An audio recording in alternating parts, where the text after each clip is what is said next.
Treasury Star Parade.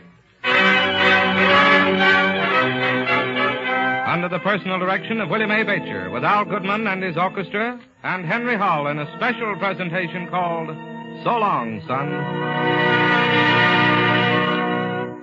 In the Chicago Daily News of January 8th, and reprinted in the April issue of Reader's Digest, this year of 1942, there appeared a short article by Howard Vincent O'Brien on the reflections of a father as his son leaves for the Army.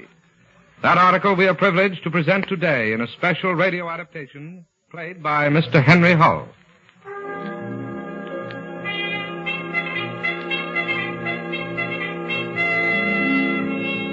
My son has gone to war.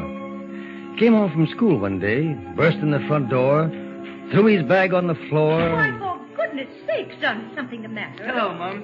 No, I just thought I'd come home for a day or so, that's all. Well, what's I could hear him wrong, though? talking to his mother Nothing, downstairs. I could hear her worried voice and his joshing laughter. Then he came bounding up the stairs, three at a time, clomped down the hall and banged into my study. Hello, Dad, he said. Hello, Dad. Busy? Can I come in for a minute? Hello, son. Well, what are you doing home from school? Did you get the sack or something? No, no such luck. No, I came home because I wanted to talk to you. Talk to me? It's strange how those words can create havoc in a parent's mind. 1,000 questions, 1,000 worried anticipations spring to his mind and clutch at his heart.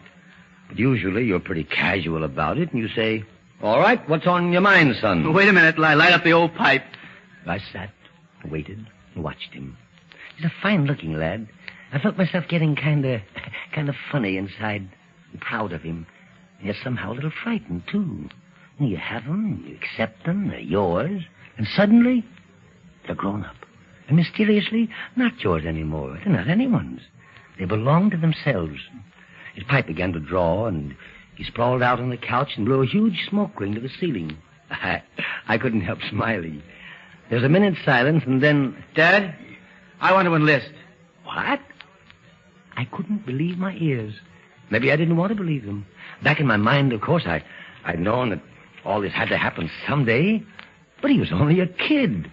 I tried not to show what I was feeling. I tried to be casual and easy about it. But my voice sounded strange in my own ears. Enlist, son, I said. Yes, Dad. Well, don't you think you might wait till you finish college? Or at least you're old enough to register? Now, if it were a question of the draft... But suddenly he was leaning forward, talking. The pipe in his hand, unheeded, went out. He was talking about things I'd never realized he'd even thought about.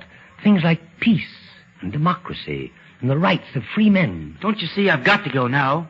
I want peace, Dad. The kind of peace we've always had here in America. Peace and freedom. Without that, what good is living? There was finality in the way he said it. A finality at once grim and gentle. I said no more about waiting. His mother took it better than I. She stood quite still for a moment when he told her. Then she said, Of course. If you feel you should, then you must. You must do what you think's right, son. That was all. No tears, no fuss.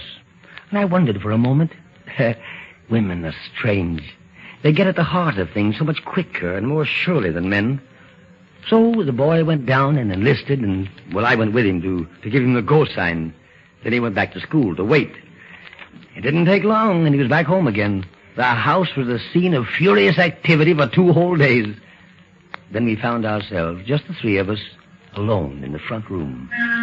A car drove up outside and honked. There was no band, no ceremonial. It wasn't even dramatic. He said, Well, I guess that's for me. and he picked up his bag, and then his mother said, You haven't forgotten your gloves. No, Mums, they're in my pocket. So long, Dad. Good luck. And that was all. Another boy gone off to war. After the door had closed behind him, his mother turned quickly, and she went into the kitchen, and I went upstairs to what had been his room. It was in a worse chaos than usual. His dancing pumps and a tennis racket and his phonograph records, letters, invitations to parties he now would not attend. A packed steamer trunk stood marked not to be opened. His clothes in the closet left for his mother to put into mothballs. On the closet floor, his prep school shoes. Maybe you could remember, You know, with the curled up toes. The more they curled, the better. And these were turned up as far as he could curl them. On the shelf, there was a It was a policeman's hat. The Lord knows where it came from or how it got there. And hanging on a hook, a Kanaka bathing suit, which he had bought when we were in Hawaii on vacation together. And there was his prep school sweater with his letters on it. And on his desk, 2 of his dearest treasures, a miniature suit of armor, and draped over it a pair of dress epaulets, gold and shining, from the 7th Regiment of National Guard, New York. I turned around slowly. There were girls' pictures all over the walls, it seemed to me. Then I realized that his mother was standing at the door watching me. You know, it was funny, I said. It's funny how a boy will plaster his walls with all these things, isn't it, huh? There aren't really so many, only 5 or 6. Now, you go on back to your study and let me clean up in here. And so I turned and went out the door down the hall to my own room. I stood in the door a minute, looking at a framed photograph on the wall. It was of a little boy with his toothless grin framed in curls. The same boy who had just taken my hand and said, "Well, so long, Dad." Not much time, I thought, between the taking of that picture and the slamming of the front door. And then suddenly, a queer thing happened. Objects came to life, whispered to me. They led me all over the house. The house was full of soft voices. I tried to listen to them, to tell what they were saying. Faith, and I know what you're thinking. You're wondering where in tarnation the lad picked up a policeman's hat. Well, never you mind now. That's quite a story. And maybe someday we'll be after telling it to you. Company, halt. Epaulets, eh? The soldiers' dress epaulets, all gold braid and glittering fringe. Symbols, too. Symbols of the bravery and courage and glory of manhood, of the strong ideals of free men. Good. Hello. You don't know me. I'm just a picture on the wall. But like his mother, I kissed him goodbye and told him to go. Because I knew he had to go. Oh, you knew it too, did you? A Kanaka bathing suit. I was his favorite. Remember? We were all there together. Such fun. The peaceful blue skies, the warm sunshine, the turquoise tropical waters, the laughter, the careless laughter and lightheartedness of Honolulu, the towering mass of Diamond Head, and the dull drone of peaceful plains, and the majestic beauty of the big ships in the great harbor. You remember, and so does he. Oh, yes, indeed, I do remember. I remember so much, and yet somehow know so little about this boy of mine. All we had left were the little things, the voices and symbols he had left behind. They seemed to me to be good voices, good symbols, and their whispering led me up the stairs into the attic. I found there a box of tin soldiers, little martial figures that he used to drill and march all up and down his room. All bent now, with the paint chipped off and faded, piled carelessly into a box. Prophetic symbols, these. And a football helmet, very small. He only played football when he was very young. He never grew to regulation football size. And there was a homemade guitar, and a stamp album, and a penny bank with the lid pried off. And so the voices led me onto a folder stuffed with letters, papers, report cards. Among them, the wail of an exasperated teacher. Though he looks like an angel, I can assure you. A baptismal certificate. A ribbon won in a track meet. A photograph taken on the memorable first day of long pants. How do you like 'em, I'd said. All right, I guess all right. And his face beaming, but his voice shy. His heart a little frightened at this threat of approaching manhood. He really didn't know, but he thought it was all right. His first long pants.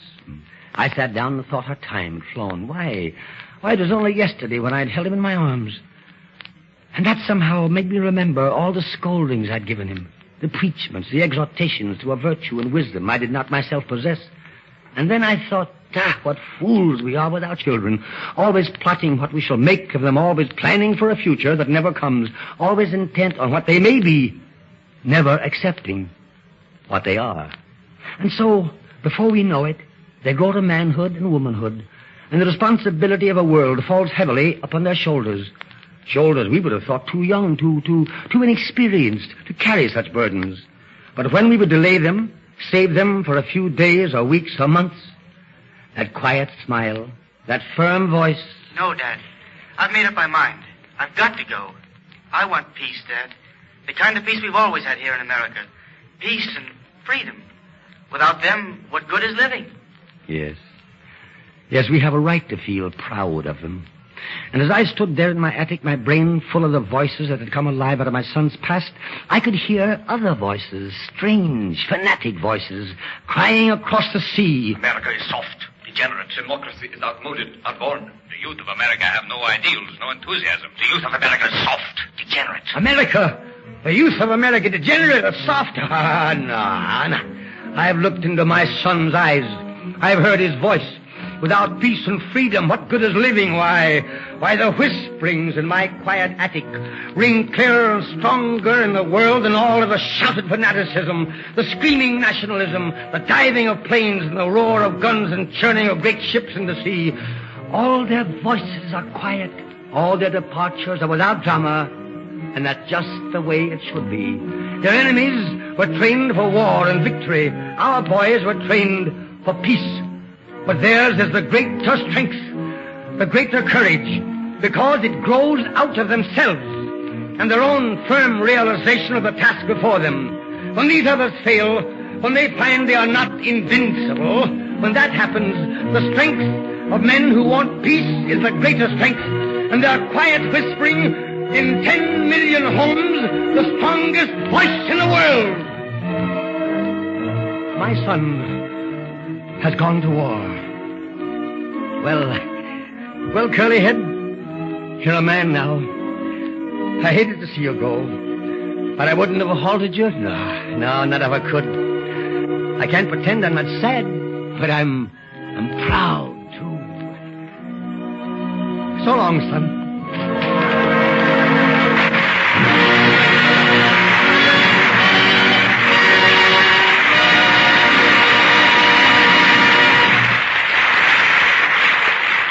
All the roll of American heroes in this war. Already their names fill long columns of close-set type. Men who have met the enemy and beaten him in action. Beyond the call of duty. We, comfortable at home, have thrilled at accounts of their bravery that knows no bounds.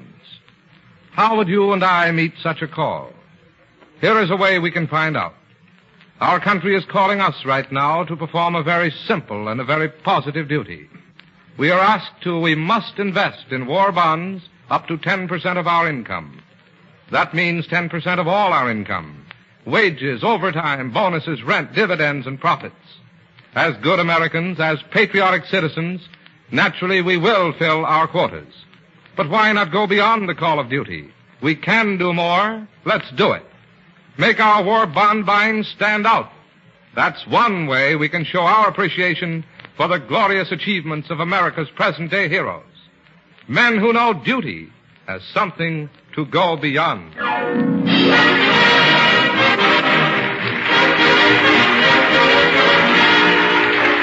The United States Treasury Department thanks the distinguished artists who gave their talents to this transcribed performance. Mr. Henry Hull and his son, Private Shelley Hull, who was granted special leave from Fort Dix to appear on this broadcast, Howard Vincent O'Brien, the Chicago Daily News, and the Reader's Digest for permission to use their material as the basis for this program, and also this station for the use of its facilities. The orchestra and chorus were under the direction of Al Goodman, writing by Malcolm Meacham and Violet Atkins. This is Larry Elliott speaking.